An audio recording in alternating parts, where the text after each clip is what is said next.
ఇక ఆంధ్రప్రదేశ్లో డీజిల్ సంక్షోభానికి చంద్రబాబు ప్రభుత్వమే కారణంగా తెలుస్తోంది. ప్రభుత్వం రీటైల్ పెట్రోల్ బంకుల ద్వారా సాధారణ ప్రజలకు అందాల్సిన డీజిల్ను కాంట్రాక్టర్లకు దొడ్డిదారిలో సరఫరా చేసేలా ఉత్తర్వులు జారీ చేయటమే ఈ సంక్షోభానికి ముఖ్య కారణంగా తెలుస్తోంది.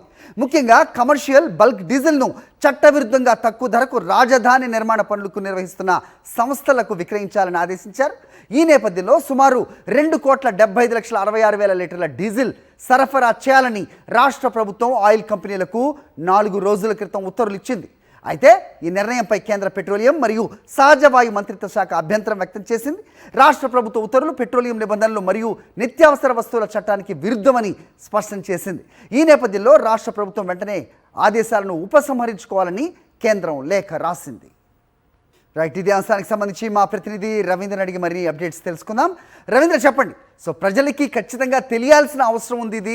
సో ఎవరన్నా పక్కదారి పట్టిస్తుంటే డీజిల్ని కానీ పెట్రోల్ని కానీ వాళ్ళు ప్రశ్నించాల్సిన అవసరం కూడా కనిపిస్తోంది. మొత్తానికి ఈ ఉత్తర్వులు విత్డ్రా చేసుకోవాలని కేంద్రం సూచించిన నేపథ్యంలో ఏదన్నా గ్రౌండ్లో ఇవాళ పరిస్థితి మెరుగుపడే అవకాశం ఉందా? ప్రజలకు ఇక్కట్లు తప్పే అవకాశం ఉందా?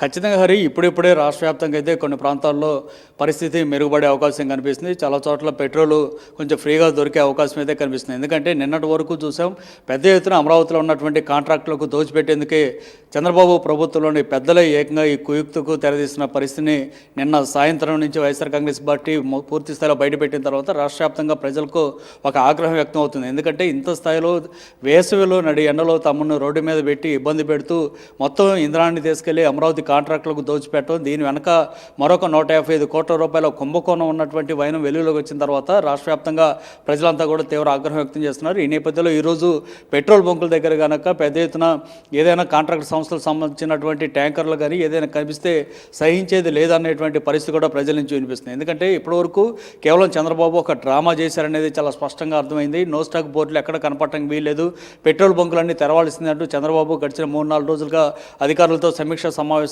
నిర్వహిస్తున్నట్టుగా ఒక లీకులు బయటకు ఇచ్చినటువంటి పరిస్థితి. నిజానికి చంద్రబాబు ముఖ్యమంత్రి హోదాలో పెద్ద ఎత్తున ఈ ఇంధన సమస్యను పరిష్కరించేందుకు ప్రయత్నం చేస్తున్నారనేది ప్రజలు భావించారు. కానీ నిన్న మధ్యాహ్నం వైఎస్ఆర్ కాంగ్రెస్ పార్టీ ఆందోళన చేయడంతో పాటు కేంద్రంలో ఉన్నటువంటి ఇంధన శాఖ కార్యదర్శిని కలిసిన తర్వాత అసలు ఏం జరిగింది తెర వెనుక అనేది బయటకు వెల్లడైనటువంటి పరిస్థితి. అమరావతి రాజధాని నిర్మాణం కోసం పనిచేస్తున్నటువంటి 9 మంది పెద్ద కాంట్రాక్టులు, వారి దగ్గర పనిచేసేటువంటి సబ్ కాంట్రాక్టర్లకు అవసరమైనటువంటి డీజిల్ పెట్రోల్ కోసం ఏకంగా రిటైల్ పెట్రోల్ బంకుల దగ్గర నుంచే కొనుగోలు చేసేటువంటి ప్రయత్నం చేయటం, ఆ కారణంగానే ఇప్పుడు రాష్ట్ర వ్యాప్తంగా ఇంధన సమస్య ఏర్పడింది అనేది చాలా స్పష్టంగా వెల్లడైంది.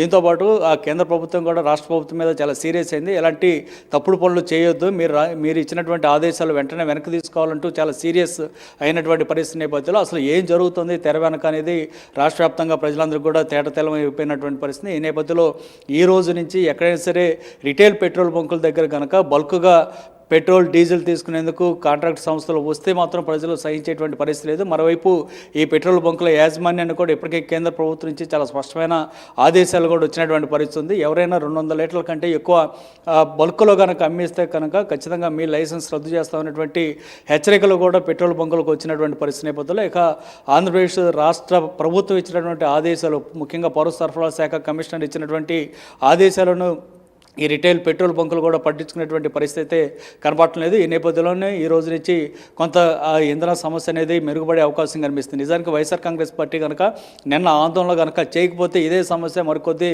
నెలల పాటు కొనసాగే అవకాశం అయితే చాలా స్పష్టంగా కనిపిస్తుంది. ఏదేమైనా ఇప్పుడు జరిగినటువంటి ఈ పరిణామం, చంద్రబాబు చేసినటువంటి కుయుక్తులు ఇవన్నీ బయటకు వచ్చిన తర్వాత రాష్ట్ర ప్రజలు తీవ్ర ఆగ్రహం అయితే ఇంకా వ్యక్తం అవుతూ ఉంది. హరి.